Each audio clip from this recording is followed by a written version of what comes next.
it wasn't really that far out as far as a concept was concerned, but was something that most people wouldn't think about, I guess. At least the manufacturers weren't thinking about that.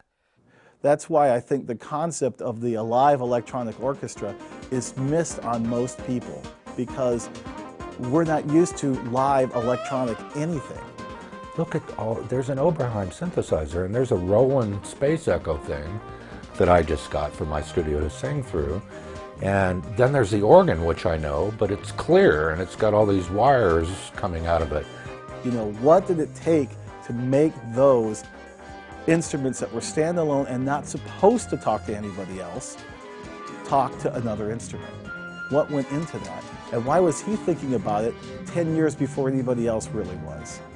But it was fun, and for me it was a lot of fun. I just loved the idea of the synthesizer being able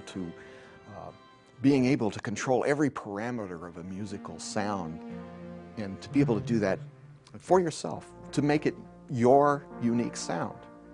And Don was very good at doing that. A fundamental problem that lots of people were having, these great store-bought synthesizers that were incredible in what they could do at the time, but almost as equal to the excitement of it was the frustration that it couldn't do more. It was a lot of everything.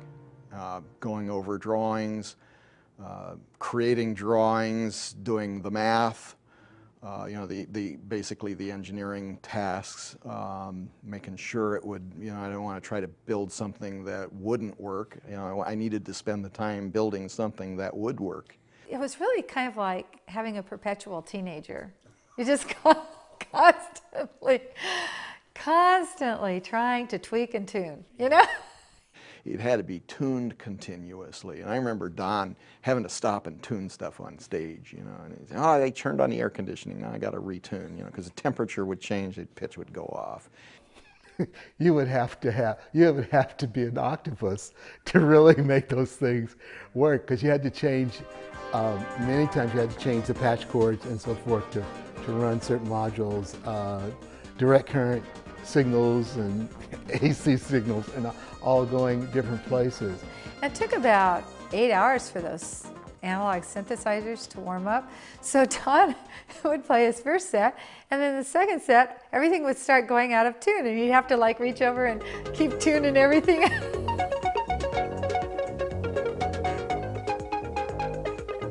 When Leo was playing without flaws, it was just so magical. But maybe part of the magic was the intense challenge of keeping Leo going.